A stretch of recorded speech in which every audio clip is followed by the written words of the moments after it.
Bumisita ulit sa ICC detention facility si Vice President Sara Duterte. Pero sa telepono lang niya nakausap ang amang si dating Pangulong Rodrigo Duterte. Live mula sa The Hague, Netherlands, nasa frontline ng balitang yan si Mon Galvez. Mon, ilang oras ang phone call ng magama? Jess, inaabot ng mahigit kalahating oras yung naging phone call ni Vice President Sara Duterte sa kanyang amang si dating Pangulong Rodrigo Duterte sa kanyang muling pagbisita dito sa ICC Detention Center sa The Hague, Netherlands. Hindi kasi nakaschedule ngayon ang bise para dalawin ng kanyang ama pero pinagbigyan naman ng ICC na magkausap ang dalawa sa telepono sa wikang Ingles lalo't recorded ang naging tawag. Sabi ni VP Sara, ito raw ang pinakamahaba nilang phone conversation ng ama. Kasabay nito, aminadong nabahala ang pamilya Duterte dahil hindi pinayagang ipasok sa detention center ang mga gamot ng dating Pangulo mula sa Pilipinas. Gayunman, siniguro naman daw ng ICC na maaalagaan nila si Digong. Sadyang hindi lang daw sila sanay na nagpapainom dito kaagad-agad ng mga gamot. Sinabi rin ng bise, nakatakda na siyang bumalik ng Pilipinas matapos maisumite ang mga dokumento na kukumpleto sa legal team na dedepensa sa kanyang ama. Nilinaw din nilang KKB o kanya-kanya raw silang bayad silang pamilya sa pagpunta rito sa The Hague para samahan ng dating Pangulo.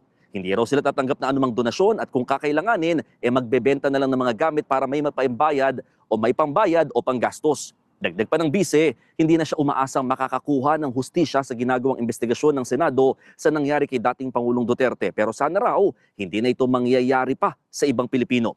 Pinag-aaralan din daw ngayon ni VP Sara ang pakikipag-alyansa sa PDP kung saan chairman ang kanyang ama. Nakatakda raw niyang tulungan ang pangangampanya ng mga ito habang nasa detention center ang dating Pangulo. Sinagot din ni VP Sara ang tugon ng palasyo nang pasalamatan niya si Pangulong Bongbong Marcos dahil sa paglalim ng kanyang relasyon sa ama. Narito ang kanyang pahayag. I think the sarcasm is lost on him. Hindi niya siguro ako naiintindihan. Hindi niya siguro naiintindihan na ang duty and obligation niya ay para sa bayan, hindi para ayusin ang mga problema ng personal na mga problema ng mga pamilya. The sarcasm was lost on him.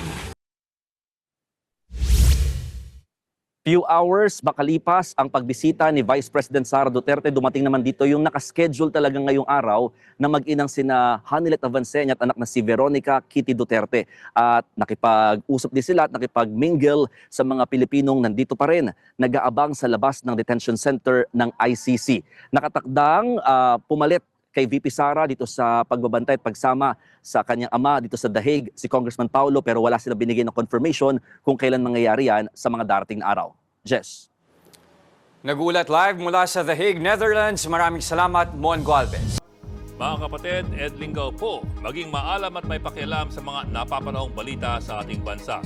Para sa mas malalimang pagtalakay at paghimay sa mga issue at headlines, tumutok lamang at pag-subscribe sa social media pages ng News 5.